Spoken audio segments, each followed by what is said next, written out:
Mr. Vice Chairman, sir, I rise to lend my support to the budget proposals of our new Finance Minister, Shri C. Subramaniam.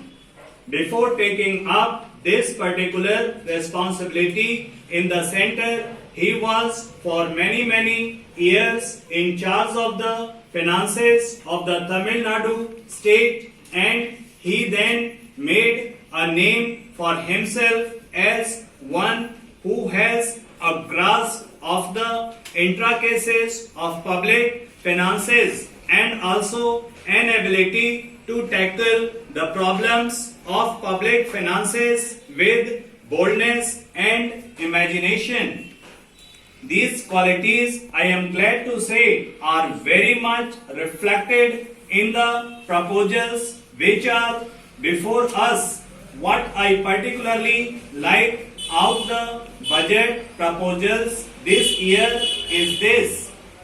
They reveal the sincere approach of the government to achieve increased production, industrial as well as agriculture, which alone could improve the much deteriorated economic situation in the country. Achievement of this objective is the only answer to bring down the prices. As long as shortages exist and as long as industrial production deteriorates, the prices would be spiraling, having worst effect on the life of the people, particularly the lower income groups. I am glad the Finance Minister has taken care to achieve this objective in making large allocations for agriculture and food production.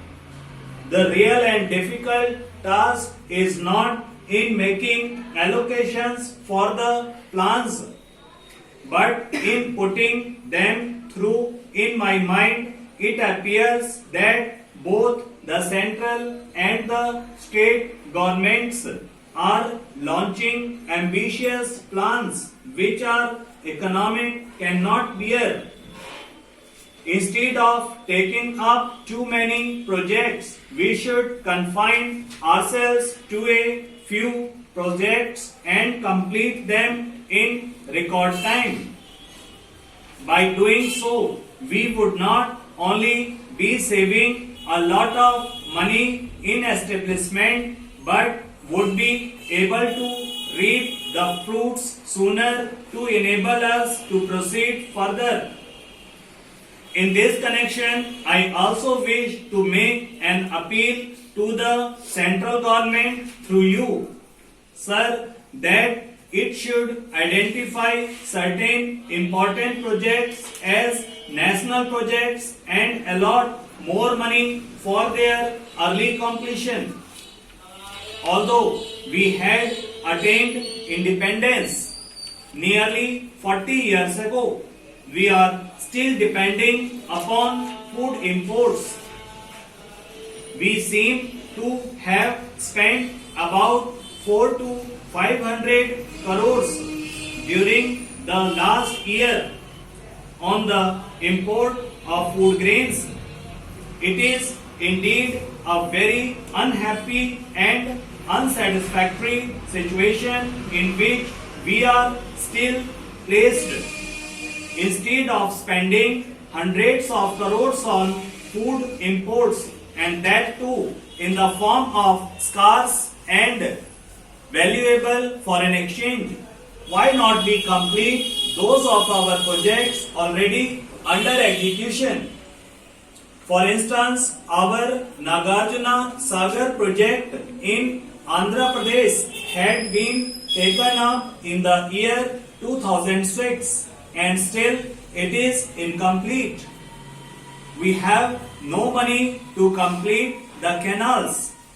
The original estimate to complete this project was 90 crores, whereas we have already spent rupees 190 crores due to inordinate delay and price spiral year after year.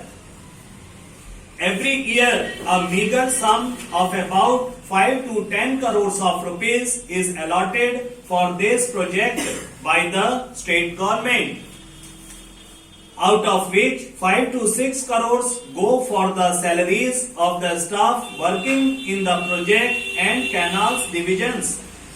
The present estimate is that we still need rupees 140 crores to complete this project in the entirely. Even another 10 lakhs of acres would come under cultivation. Our Chief Minister has offered to give 9 to 10 lakh tons of rice to the central pool every year. In case the central provides a special aid of at least rupees 100 crores, the center believe will therefore be wise to exceed the repeated requests of our Chief Minister to consider the Nagarjuna Sagar project as a national project and allot more funds outside the plan. I do not mean that only the Nagarjuna Sagar project should be helped by the center. Other important projects too, which could be identified as national projects, should be taken care of to enable the country to be self-sufficient in the matter of food. Likewise, the power problems should also be tackled on a national scale. The recent coming into operation of regional grids is a welcome development. All steps should be taken to bring into being a national grid as soon as possible.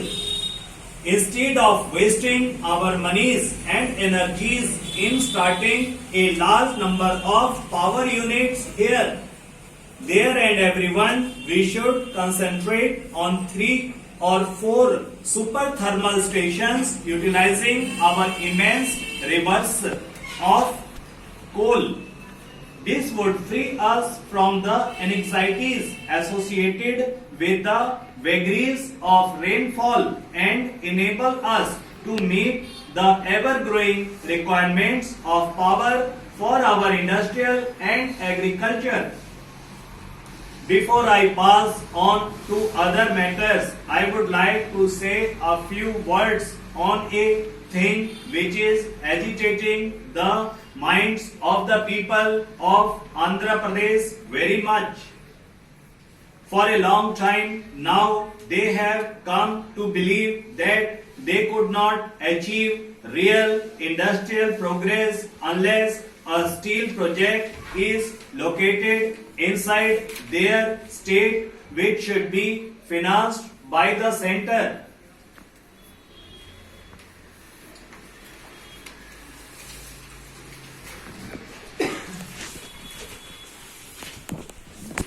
Progressive though.